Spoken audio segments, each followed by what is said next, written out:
한번 기도하고 말씀 나누도록 하겠습니다. 좋으신 하나님 감사드립니다. 부활하신 주님께서 우리를 위해 우리 죄를 위해 죽으시고 사흘 만에 사망 권세를 이기시고 부활하사 우리와 함께 하시고 부활의 첫 열매가 되셔서 영원한 응답의 주역으로 우리를 축복하시고 인도하심을 감사드립니다.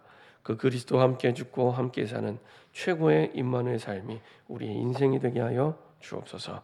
이것을 방해하는 오래된 흑암의 망대가 예수의 이름으로 완전히 개박되게 하시고 말씀에 살아있게 기도에 살아있도록 전도와 선교에 살아있는 자로 설 수 있도록 성령의 충만함을 허락하여 주옵소서. 주의 언약을 붙잡고 인도받을 때 주께서 다쳤던 모든 응답의 분들을 요셉에게 여신 것처럼 우리에게 여시고 요셉의 역사하신 하나님께서 우리에게 역사하사 날마다 하나님의 영에 감동된 그 축복의 증인 되게 하여 주옵소서. 감사드리며 주 예수 그리스도의 이름으로 기도합니다. 아멘. 저기 계신 분과 인사하겠습니다. 예수님은 그리스도십니다. 우리 한 번 더 인사하겠습니다. 부활의 그리스도와 함께하는 삶을 사시면 됩니다. 예, 오늘 제목을 가지고 한번 인사드리겠습니다. 하나님의 영에 감동된 사람 요셉처럼 됩니다. 예, 부활의 그리스도와 함께하는 삶을 살아가면 하나님의 영에 감동된 사람 요셉처럼 됩니다. 이때는요 아멘 하시면 됩니다. 혹시 요셉이 별로 마음에 안 드세요? 정말로 요셉이 얼마나 멋지고 위대한 인생을 살았냐면 많은 신학자들이 요셉의 삶이 예수님 같은 삶이라고 말할 만큼 너무 참 그 세상 말로 하면 그러잖아요. FM 정말 성경적인 삶, 참 복음적인 삶을 살았구나. 그래서 우리가 어떤 삶을 살아야 되지? 우리 자녀들이 어떤 삶을 살면 될까 하면 요셉처럼 살면 돼라고 얘기하시면 됩니다. 요셉처럼 살면 돼. 그러면 됩니다. 그만큼 요셉이 예수님이 아니잖아요. 근데 요셉의 인생과 삶이 정말 예수님처럼 닮았구나. 정말 예수님 같은 삶. 우리가 다 예수님 닮기 원하잖아요. 그게 우리의 모델이잖아요. 그 모델이 예수님은 뭐 우리의 모델이니까 저 멀리 계시고 그 실제로 살았던 사람 누구야 하면 첫 번째로 요셉을 꼽으면 됩니다. 요셉이 그런 삶을 산 겁니다. 근데 그 삶의 가장 중요한 열쇠가 뭐냐? 부활의 그리스도와 함께 죽고 부활의 그리스도와 함께 사는 임마누엘의 삶이었습니다. 이게 요셉이 되는 가장 결정적인 열쇠입니다. 어느 정도로 이 삶을 살았냐? 불신자 보디발이 끌려온 노예인데 그 노예를 보고 감탄할 만큼 여호와께서 요셉과 함께 하심을 봤던 것처럼 이제는 오늘 우리 말씀에는 왕이 감탄을 해요. 왕이 노예를 보고 감탄을 합니다. 왕이 노예를 보고 감탄을 합니다. 이렇게 하나님의 영에 감동된 사람을 내가 본 적이 없다. 이게 거지가 얘기했으면 별 감흥이 없는데 그 당시에 가장 강대국, 세상의 모든 좋은 것들, 좋은 음식, 좋은 것들은 다 보고 다 만난 가장 위대한 그 당시에 강한 나라의 왕이 한 얘기입니다. 지금 말하면 이제 뭐 미국 대통령한테 이제 외국에서 온 노동자 보고 내가 이렇게 여호와의 신에 감동된 사람을 본 적이 없다고 할 만큼 그런 일이 일어난 겁니다. 그것도 오래된 연륜을 가진 나이 든 사람이 아니고요. 30세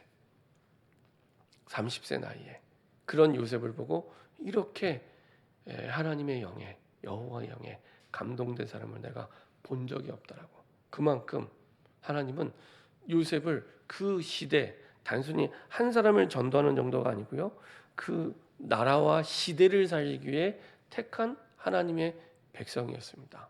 하나님의 자녀였습니다. 그 언약의 흐름 속에 저와 여러분이 있는 겁니다. 그렇죠? 어마어마한 사실은 축복의 대열 속에 우리가 있는 겁니다. 잘 안 믿겨지시죠? 근데 그 대열 속에 부르신 겁니다. 그래서 이 자리에 앉아 계시고 이 말씀을 듣고 계신 겁니다. 그렇죠?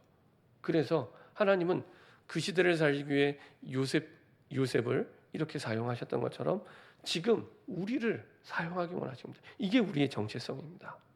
이게 우리의 정체성입니다. 이렇게 우리를 사용하기를 원하십니다. 근데 우리로 하여금 이것을 잊어버리고 살아가게 만듭니다. 그래서 실제로 성경 속에 있는 응답, 역사가 내 거라는 생각이 안 드는 거예요. 성경 속에 있는 그 응답, 그 축복이 내 거라는 생각이 안 들고요. 그리고 내 인생은 하나님의 역사가 없는 인생, 하나님의 능력이 안 나타나는 인생으로 그냥 불신자가 살아가듯이 내가 일하고 내가 직장 다니고 내가 그냥 먹고 내가 자고 내가 살아가요. 하나님 그렇게 살아가지 않도록 요셉처럼 불러주시는데 왜 그럴까요? 그렇죠? 심지어는 잘 안 돼요. 왜 안 될까요? 그 이유가 사단이요 오랫동안 12가지 전략을 가지고 망대를 세워서 집을 지어서 안 되는데 왜 안 되는지 모르도록 문제가 생기는데 불신자와 똑같은 생각으로 살아가도록 그렇게 만듭니다. 그래서 사단의 12가지 창세기 3장에 나 중심으로 모든 것을 내 생각대로 내 경험대로 살아가도록 그 뒤에서 사단은 에베소서 2장 2절의 말씀대로 공중 권세 잡은 자로 왕노릇하고 있습니다. 나 중심이 되다 보니 내 것 중심이 돼요. 내 것. 그리고 그 속에서 내 성공을 위해 살아가도록. 그래서 눈에 보이는 것 중심으로 살아갑니다. 안 보이는 건 없다고 생각해요. 우리 존재 자체가 영적 존재인데 하나님을 만드신 유일한 하나님의 형상 가진 영적 존재인데 그거는 까맣게 잊어버리고 살아요. 그 영적 존재라는 증거로 이 자리에 지금 하나님께 예배드리고 있잖아요. 영적 존재만 영적 활동을 할 수 있습니다. 이건 불신자도 알고 있는 거거든요. 불신자도 인정하는 겁니다. 그렇죠? 그래서 하나님을 만나지 못하면 다른 걸 섬기게 되죠. 영적 존재이기 때문에 그렇습니다. 세상 학자들 말로는 종교적인 존재라고 얘기합니다. 종교적인 존재. 그래서 영적인 존재인 인간만 종교를 가지고 있습니다. 동물은 종교가 없습니다. 동물은 종교가 없고 영적 활동을 할 수 없습니다. 그렇죠? 그럼에도 불구하고 우리가 문제를 만났을 때는 영적인 결정을 하나도 하지 않아요. 그냥 눈에 보이는 대로, 형편대로. 그렇죠? 그렇게 지난주 새벽 예배 때 엘리야에 대해서 말씀을 나누는데 엘리야가 850대 1로 우상 숭배하는 사람 싸워서 이길 때는 하나님의 말씀대로 하나님의 의지에서 싸웠는데 이세벨의 협박을 듣고 낙심해서 도망갈 때는 자기의 형편대로 그러니까 그 말을 듣고 두려워했다고 성경은 표현하고 있습니다. 그래서 도망가는 거거든요. 근데 우리의 형편이 그렇습니다. 하나님의 의지에서 우리가 결정하고 인도받는 게 아니라 형편대로 엘리야처럼 그렇죠? 엘리야도 그 상황이 되면 낙심하게 되는 겁니다. 그렇죠? 엘리야도. 그래서 우리가 형편대로가 아니라 여호와를 의지하는 하나님을 의지하는 그렇지 않으면 사단을 이길 수 없고 사단이 만들어온 오래된 집 망대를 이길 수 없습니다. 마태복음 12장 43절 45절 7배 더 강한 귀신이 들어와 훨씬 더 나중 형편이 비참하게 무너지도록 세상 사람들이 명상하잖아요. 자기를 비우는 겁니다. 세상은 자꾸 자기를 비우라고 해요. 훨씬 더 강하게 무너지게 되고 망하게 되는 겁니다. 그 사단의 망대니까 막연한데요. 막연하지 않습니다. 지난주에도 새벽에 기도하면서 다른 게 사단의 망대가 아니고요. 말씀에 잠자게 되고 기도에 잠자게 되고 전도와 선교에 잠자게 되고 잠잔다는 얘기는 무감각해지고요. 무감각이 오래되면 무기력이 됩니다. 무기력이 오래되면 무능력이 됩니다. 말씀에 무능해지고 기도에 무능해지고 전도와 선교에 무능해지는 겁니다. 그럼 다 잃어버리는 겁니다. 다 잃어버리는 겁니다. 그래서 제가 아까 말씀드린 대로 제가 우리 교회 온 지 3년 됐지만 이번에는 실천하셔야 돼요. 가장 중요한 근본이기 때문에. 그래서 제가 한참을 고민을 했습니다. 어떻게 하면. 직장 가시는 분들은 이거 못 하실 텐데 월요일 캠프를 못 하실 텐데 어떻게 하면 좋지. 한참을 기도하고 고민하고 기도하고 고민하고 기도하고 고민하다 그래 사람이 하는 게 아니라 하나님이 하시는 거라면 내 현장에서 하나님의 말씀을 올바르게 받고 인도받으면 하나님이 하시겠구나. 그래서 말씀을 올려드리는 겁니다. 그렇죠? 근데 사단은 오래된 망대 속에 잠자게 만듭니다. 말씀에 잠자고 기도에 잠자고 전도와 선교에 잠자도록 무감각하도록 그게 사단의 결정적 망대입니다. 그게 무너져야 됩니다. 그게 무너져. 그렇지 않으면은 우리의 삶이 전혀 하나님의 역사와 상관없이 복음은 받고 구원은 받았지만 생명력을 잃어버린 신앙의 삶이 됩니다. 이 사단의 망대를 없애는 길은 예수 그리스도의 죽으심과 부활을 정말로 내가 믿고, 사실 이 사실을 믿을 때 우리가 구원받은 거거든요. 그리고 그 죽으심과 부활하신 그리스도와 함께 내가 살아가면 됩니다. 예수 그리스도의 죽으심, 예수 그리스도와 함께 죽고 함께 살라고 했을 때 그럼 내가 죽어야 되나? 안 죽어도 돼요. 내가 그리스도와 함께 임마누엘 누릴 때 내가 죽게 되는 겁니다. 내 의지를 내려놓고 내 주관을 내려놓고 내 뜻을 내려놓고 나를 내려놓게 됩니다. 그게 갈라디아서 2장 20절이고 요셉입니다. 요셉. 그렇죠? 감옥에 들어가는데 원망하지 않아요. 누명을 쓰고 들어가는데 그거는 잘 참는 게 아닙니다. 인간은 참으면 병이 오게 되어 있습니다. 내 몸의 가장 약한 부분으로. 근데 요셉이 병이 온 게 아니잖아요. 참았다는 게 아닙니다. 언약적으로 이해를 하고 수용이 되고 그거를 뛰어넘은 겁니다. 참는 게 아닙니다. 그렇죠? 참는 게 아닙니다. 참으면 병색입니다. 참지 마세요. 참으면 병색입니다.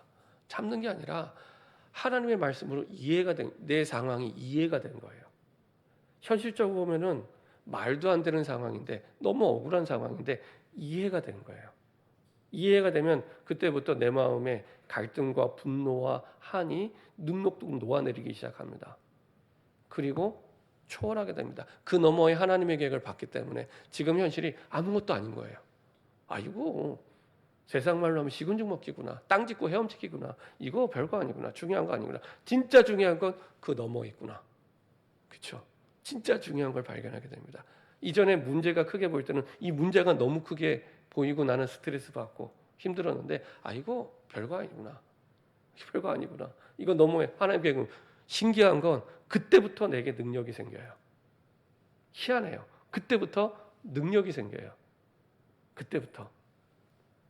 그게 요셉이 응답받았던 하나님의 지혜, 하나님의 능력입니다. 하나님 저에게도 그렇게 역사하시더라고요. 이 자리까지 오는데 작지만 저에게도 그렇게 역사하시더라고요. 하물며 요셉이 성경 어디를 보아도 탁월한 지혜를 갖고 있었지만 그 탁월함이 요셉에게서 시작됐다고 나와 있는 말씀은 없습니다. 그 탁월한 능력이 요셉의 능력이라고 말씀하지 않습니다. 처음부터 끝까지 한결같이 하나님이 한결같이, 그 말은 우리도 할 수 있다는 얘기입니다. 요셉게 아니라면 우리도 할 수 있다는 얘기입니다.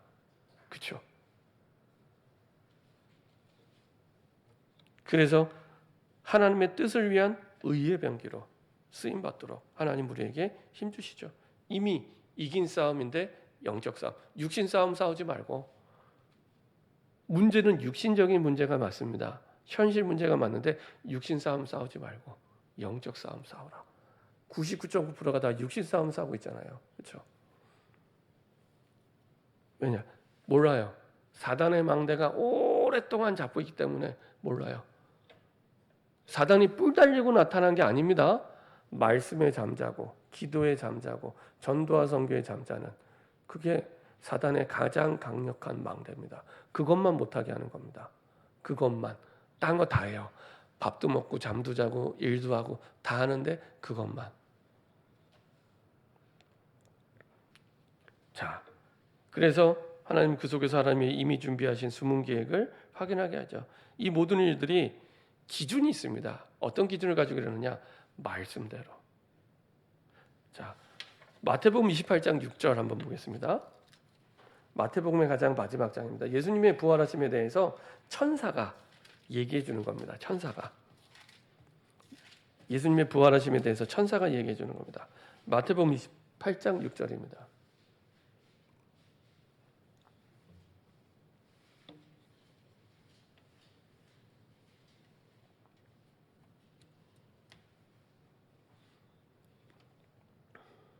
같이 한 목소리 합독하겠습니다. 그가 여기 계시지 않고 그가 말씀하시던 대로 살아나셨느니라. 와서 그가 누우셨던 곳을 보라. 그가 말씀하시던 대로 살아나셨느니라. 자, 고린도전서 15장 우리 한번 보도록 하겠습니다. 역시 바울이 예수님의 부활에 대해서 이번에는 바울이 고백한 내용입니다. 3절 4절입니다. 고린도전서 15장 3절 4절입니다. 이번엔 천사가 아니라 바울이 한 얘기입니다. 같이 한 목소리 합독하겠습니다. 내가 받은 것을 먼저 너희에게 전하였노니 이는 성경대로 그리스도께서 우리 죄를 위하여 죽으시고 장사 지낸 바 되셨다가 성경대로 사흘 만에 다시 살아나사. 내가 받은 것을 먼저 너희에게 전했던 얘기는 바울이 복음을 받은 것도 이 내용을 받은 거고요. 바울이 고린도 교회에 전달한 내용도 이 내용입니다. 그게 고린도전서 사도행전 18장에 잘 나와 있습니다. 바울이 전한 복음은 예수 그리스도의 죽으심과 부활을, 예수님의 죽으심과 부활을 전하는 부활의 복음이었습니다. 근데 그게 가장 성경적인 복음입니다. 예수님의 죽으심이 없으면 예수님은 우리의 그리스도가 될 수 없고, 예수님의 부활이 없으면 우리의 그리스도가 될 수 없습니다. 단순히 그리스도 될 수 없는 게 아니라 성경의 모든 내용이 아무 쓸모없게 되는 겁니다. 만약에 성경에서 예수님의 죽으심과 부활을 빼면 성경은 하나님의 책이 아닙니다. 성경은 하나님의 책이 아닙니다. 아무것도 아닌 책이 되는 겁니다. 그래서 성경의 가장 중요한 핵심은 예수님의 죽으심과 부활입니다. 사실은. 그래야 예수님이 우리의 그리스도 구원자가 될 수 있습니다. 근데 그 일이 어떻게 이루어졌다고요? 천사가 말했던 대로 그가 말씀하시던 대로, 예수님이 말씀하셨고 그거를 인용해서 그가 말씀하시던 대로, 이것을 바울이, 예수님을 만난 적 없는 바울이 다시 또 그렇게 복음을 받았고 그리고 그렇게 그 복음을 전한 겁니다. 그래서 성경대로 죽으시고 성경대로 부활하사. 왜 그러셨을까요? 예수님은 하나님이신데 굳이 그러실 필요가 있을까요? 복잡하게. 하나님 마음대로 능력이 있는데 그냥 내가 죽고 싶으면 죽고 부활하면 돼요. 근데 굳이 왜 예수님이 그렇게 말씀하셨고 천사도 그걸 또 말하고 바울도 또 그걸 얘기할까요? 왜 그렇게 얘기를 할까요? 그게 하나님의 역사하시는 방법입니다. 하나님의 역사하시는 방법입니다. 성경대로, 말씀대로, 그 성경 말씀 속에서. 이게 안 되기 때문에 우리 삶에 하나도 하나님의 역사가 안 나타나는 겁니다. 하나도 안 나타나는 겁니다. 우리가 말씀은 듣는데 듣는 거로 끝내요. 그리고 또 내가 계획을 세워요. 말씀과 상관없는 계획을 세워요. 말씀과 아무 상관없어요. 내가 대학에 가는데 말씀과 상관없이 계획을 세우고 선택을 해요. 내가 직장을 가는데 말씀과 상관없이 계획을 세우고 선택을 해요. 내가 하루 사람을 만나는데 말씀과 상관없이 또 사람을 만나요. 모든 게 예수를 믿는다고 하면서, 말씀을 믿는다고 하면서 하나도 안 믿는 거예요. 그래서 안 되는 겁니다. 그래서 어려운 겁니다. 성경은 한 번도 문제가 크게 와서 어렵다고 말씀하신 적이 없어요. 말씀대로 하시면 되는데, 성경대로 하시면 되는데, 그 성경대로 말씀을 드리면 그 속에서 내가 생각을 하고 그 속에서 내가 계획을 세우고 그 속에서 내가 인도를 받는 겁니다. 그 속에서. 근데 전부 말씀 밖에서 계획을 세우고요. 말씀 밖에서 살아가요. 삶을 살아갈 때. 그 차이가 영원한 차이를 만드는 겁니다. 그 차이가 영원한 차이를 만드는 겁니다. 그래서 끊임없이 성경은 또 가장 중요한 부활로부터 시작해서 성경대로, 말씀대로, 말씀 속에서. 그렇죠? 그걸 계속 성경의 가장 중요한 주제를 이렇게 얘기합니다.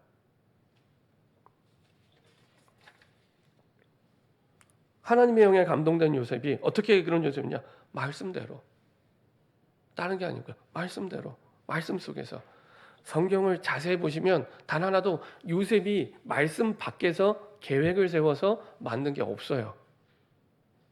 요셉이 노예로 간 것도, 감옥에 간 것도, 그리고 오늘 총리가 되는 것도 내가 앞으로 총리가 되리라 꿈을 꾸고 준비한 게 아닙니다. 그죠? 말씀 속에서, 말씀 따라서 인도받았는데 이거를 방해하는 게 사단의 망대입니다. 그거를 하지 못하게 하는 게 사단의 망대예요. 아니 목사님 현실은 이런데 어떻게 해요? 그게요. 내 안에 사단의 망대가 있다는 계산을 빼버리고 하는 말입니다. 그렇죠? 미련하리만큼 그대로 하시면 됩니다. 안 되면 가만히 나중에 결론을 말씀드리겠지만 그게 되도록 말씀 정리부터. 그게 하나님의 영에 감동된 요셉을 만든 겁니다. 그래서 언약을 이루시는 하나님의 방법. 하나님의 역사하시는 조건입니다. 이게 유일한 조건. 하나님이 역사하시는 유일한 조건. 그걸 보고 우리는 하나님 역사의 당연성이라고 얘기합니다. 성경 어디를 보아도 똑같아요. 하나님이 역사하시는 조건은 이거밖에 없어요. 한 번도 외부 조건으로 역사하신 적이 없어요. 이거밖에 없어요. 하나님 역사의 당연성. 창세기 41장 1절에 보면 만 2년 후에 바로가 꿈꿈죠. 그만큼 오랫동안 요셉이 감옥에 갇혀 있었고 또 한편으로는 드디어 하나님의 이제 역사의 시간표가 된 거죠. 하나님은 시대의 역사를 움직이면서 언약을 이루어 가시죠. 예레미야 33장 2절 이를 행하시는 여호와 그 일을 지어 성취하는 여호와. 이를 요셉이 한 게 아닙니다. 여호와. 그래서 하나님의 계획 따라 하나님이 일하시죠. 여기에 요셉이 쓰임 받는 겁니다. 근데 요셉은 약하잖아요. 그래서 요셉이 그 응답을 받을 수 있도록 연약하면 강하게 하시고 부족하면 채워서 뜻을 이루게 하는 겁니다. 이때 힘이 필요하고 능력이 필요하고 응답이 필요한 거죠. 하나님은 사건을 일으키면서 언약을 성취해 가십니다. 그렇죠? 하나님이 지금 꿈을 꾸게 하신 거잖아요. 요셉 인생의 큰 인생의 전환점이 됐던 꿈 3번이 있습니다. 첫 번째는 창세기 37장, 두 번째는 지난번에 술 맡은 관원장, 떡 맡은 관원장, 세 번째는 오늘 왕의 꿈. 이것을 요셉이 한 게 아니잖아요. 여호와께서 사건을 일으키죠. 그러면 지금 내게 혹시 일어나 있는 사건 있습니까? 내가 언약 안에 있으면 그게 요셉의 응답이 되는 겁니다. 요셉의 응답이 되는 겁니다. 우리가 끊임없이 사건과 문제 속에 살아가잖아요. 그게 그냥 보면은 똑같아요. 근데 내가 요셉처럼 하나님의 언약 속에서 언약대로 인도받으면 요셉의 응답을 그 사건 속에서 받는 겁니다. 아무도 아멘 안 하시지만 그대로 응답을 주시고 인도하십니다. 요셉이 아니면 해결이 안 되는 사건을 하나님 만드세요. 요셉이 아니면 안 되는 사건. 온 나라의 철학자, 학자, 술사 다 데리고 왔는데 안 돼요. 이렇게 하나님이 만들어 가십니다. 하나님의 딱 응답의 시간표 따라 사건을 일으키고 인도하시죠. 하나님은 사람을 움직여서 언약을 성취하시죠. 그래서 우리를 통해 일을 이루어가기 원하십니다. 사람을 통해. 그래서 요셉이 감옥에 들어갔을 때 하필 두 관원장이 감옥에 들어오게 하고요. 하나님이 들여보낸 거죠. 그 사람들은 그냥 들어와 그러니까 하나님이 들여보낸 겁니다. 정치를 배우라고. 두 관원장이 꿈을 꾸고 근심했죠. 바로가 꿈을 꾸고 근심하게 하신 분이 하나님이세요. 요셉이 한 게 아닙니다. 요셉이 계획을 한 게 아닙니다. 하나님이 하셨어요. 하나님이 사람을 움직여서 언약을 성취하고 움직이시죠. 하나님이 어느 정도 세밀하게 움직이냐. 요셉이 술 맡은 관원장의 꿈을 해석하고 난 후에 인간적인 사정을 했는데 그걸 잊어버릴 만큼 하나님이 또 잊어버리게 하세요. 평생의 생명의 은인을 어떻게 잊어버릴 수가 있어요? 하나님이 잊어버리게 하는 겁니다. 떡 맡은 관원장은 죽었잖아요. 술 맡은 관원장은 살아났고요. 생명의 은인인데 어떻게 잊어버릴 수가 있어요? 잊어버렸어요. 하나님이 잊어버리게 하신 겁니다. 그리고 하나님은 한 나라의 정치 경제, 세계의 정치 경제를 이용해서 언약을 성취해 가시죠. 왕을 움직여서. 나중에는 왕이 경제를 맡기고 정치를 맡기죠. 총리가 돼서. 이번 주간에 총선이 있는데 기도하셔야 돼요. 뭐 야당대로 여당대로 그거 아니고요. 하나님의 뜻이 이루어지는 선거가 될 수 있도록 기도하셔야 돼요.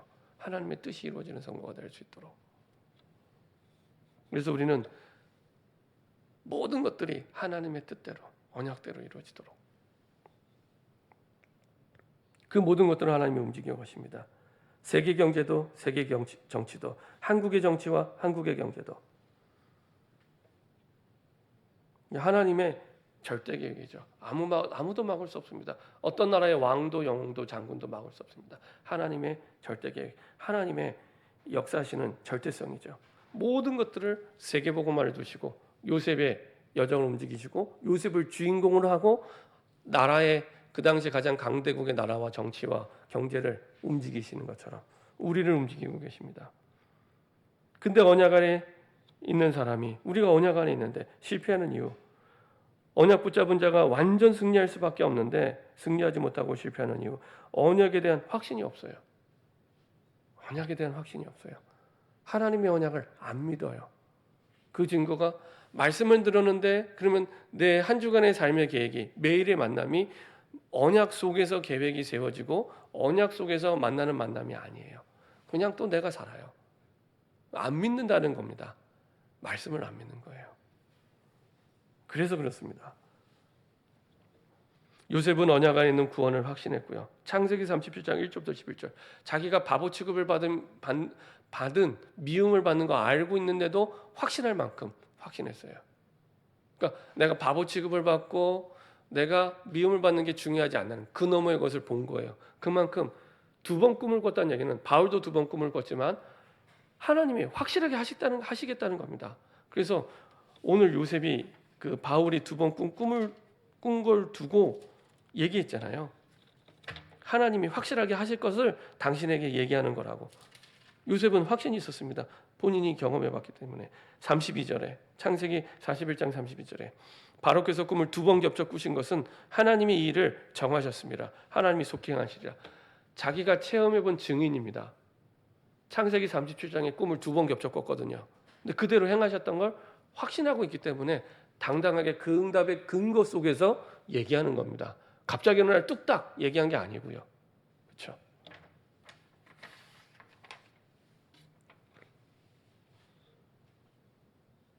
그래서 이 확신은요.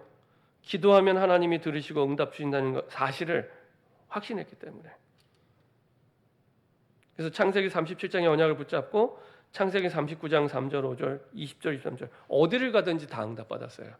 노예로 가도 감옥에 가도 어디를 가든지 어떤 문제를 만나든지 상관이 없다는 얘기입니다. 그리스도 안에 있는 우리에게 상관이 없다는 얘기입니다. 요셉의 바라의 꿈을 해석하는 태도 똑같아요. 한결같아요. 하나님이 나와 함께 하심을 믿는 믿음의 고백이죠. 자, 41장 16절 한번 읽어볼까요? 41장 16절입니다. 너는 꿈을 들으면 능히 푼다더라. 너는 왕이 이렇게 얘기를 했습니다. 거기에 대한 요셉의 대답 16절입니다.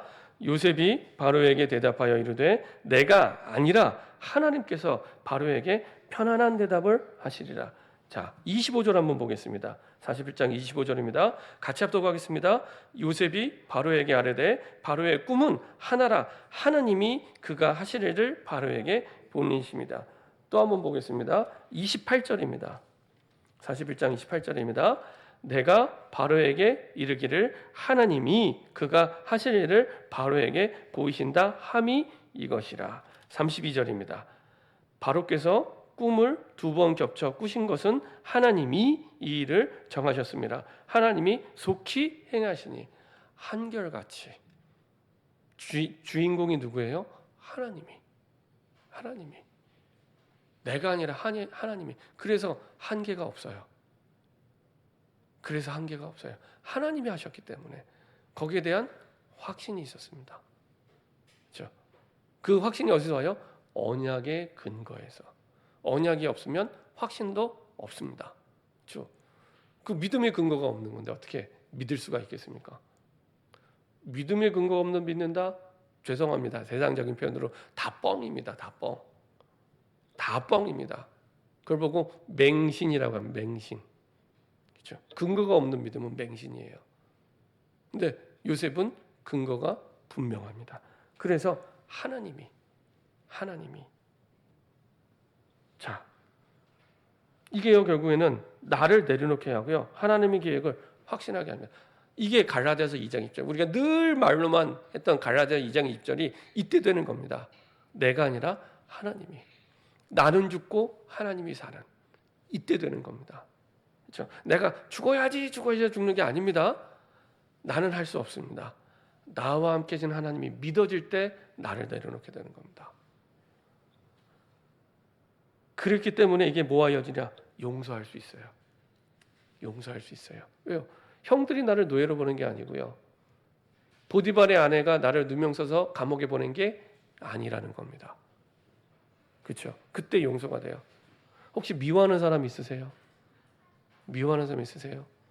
이 축복을 누리시면 됩니다. 이때부터 진정 용서가 되고 하나님의 계획을 발견했기 때문에 이 사람이 나를 화나게 하는 게 문제가 아니라 하나님의 계획을 발견했기 때문에 이때부터 용서가 돼요. 요셉 분명히 자기가 억울한 감정이 있었어요.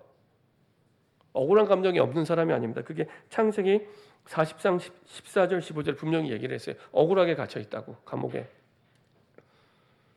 근데요 우리가 보지 않았지만 창세기 41장 51절 52절에 두 명의 아이를 낳습니다. 므낫세와 에브라임. 그리고 이름을 짓습니다. 근데 이스라엘 사람들이, 전에 말씀드렸죠, 이스라엘 사람들의 언어는 뜻글자입니다. 중국 글자처럼. 그래서 이름에는 항상 의미가 담겨 있습니다. 특별히 성경 속에 이렇게 이름을 지을 때는요 이름 지은 사람의 영적 상태가 항상 투영되게 되어 있습니다. 그 아이를 낳았을 때 부모의 영적 상태가 이름에 나타나 있는 겁니다. 상태를 한번 볼까요? 므낫세, 뜻이 뭐라고요? 하나님이 나로 나의 모든 고난과 나의 아비의 온 집의 일을 잊어버리게 하셨도다. 어떻게 잊어버릴 수가 있어요? 한이 맺혀야지. 잊어버리게 하셨대요. 자, 에브라임, 하나님이 나로 나의 수고한 땅에서 창성하게 하셨다면, 수고한 땅 어디예요? 애굽이 근데 어떤 땅이에요? 노예살이 했던데, 감옥살이 했던데. 근데 그 땅, 세상에 육신적으로 보면 저주받은 땅인데 그 땅에서 창성하게 하셨대요. 그렇죠? 상처가 되고 한이 된 게 아닙니다. 이때 내가 진정한 치유가 되고 용서가 되는 겁니다. 용서가 됐다는 얘기는 내가 치유됐다는 얘기입니다. 근본이 내가 치유가 된 거예요. 애굽에 온 것이 하나님의 계획임을 알았기 때문에 창세기 45장 5절부터 9절, 큰 구원과 생명과 후대를 위해 하나님이 당신들보다 나를 앞서 보낸다이다. 형들 앞에 자기의 신앙을 고백합니다. 그렇죠? 창세기 41장 37절 44절, 요셉이 완전히 승리한 모습이 나오게 되죠. 꿈을 해석하고 이제는 총리가 됩니다. 요셉은 정확하게 복음을 이해하고 붙잡고 그 복음을 전하는 세계복음화가 인생의 목표였고요. 그리고 이것을 언약을 통해 이루어갈 수 있도록 언약을 분명하게 붙잡았고요. 언약대로 언약 속에서. 이게 완벽한 축복이 여기에 담겨 있습니다. 우리 모든 영육간의 축복이 여기에 담겨 있습니다. 그렇죠? 우리가 그토록 원하는 경제의 축복, 자녀의 축복 이 안에 있습니다. 이 안에 있습니다. 이것을 기도함으로 현실이 되고 사실이 되는 겁니다. 기도함으로 현실이 되고 사실이 되는 겁니다. 이게 전도와 선교로 연결이 되는 겁니다. 결론입니다. 날마다 하나님의 영에 감동되는 세 가지. 그 중에 첫 번째, 정리부터 하셔야 됩니다. 나에게 복음이 정리되고 언약이 정리되고 그 속에서 기도 제목이 정리될 수 있도록, 나에게 복음이 어떤 복음인지, 복음이 성경 구절을 가지고 언약을 가지고 정리될 때 특별히 그냥 하지 마시고요. 제가 그 단톡방에 올려드린 대로 지금 있는 내 상황을 두고 정리를 시작하세요. 편안하게. 하나님, 정말로 이 상황이 어떤 상황입니까? 하나님과 대화하듯이 기도하면서 시작하세요. 어렵게 하지 마세요. 어렵게 하면 못해요. 쉽게, 아주 쉽게 지금 있는 상황을 그대로 두고 하나님과 대화하세요. 그리고 나서 말씀을 보시면 정리되기 시작합니다. 이렇게 하세요. 그렇게 해서 말씀대로 기도 제목을 정리하시고 말씀 속에서 생각하고 실천하려고 하는데 자꾸 내 안에 부딪히는 마음, 부딪히는 생각이 있어요. 그거를 무너뜨려야 됩니다. 그게 사단의 망대입니다. 말씀대로 실천하려고 하는데 안 되게 부딪히는, 하나님이 이 사람을 용서하라고 하는데 용서가 안 되는 거예요. 그게 이 사람 이전에 내 안에 있는 흑암의 망대입니다. 이 사람 이전에 내 안에 있는 흑암의 망대입니다. 그거를 결박해야 되는 겁니다. 이때부터 올바르게 정리가 되면 내 생각이 바뀌어요.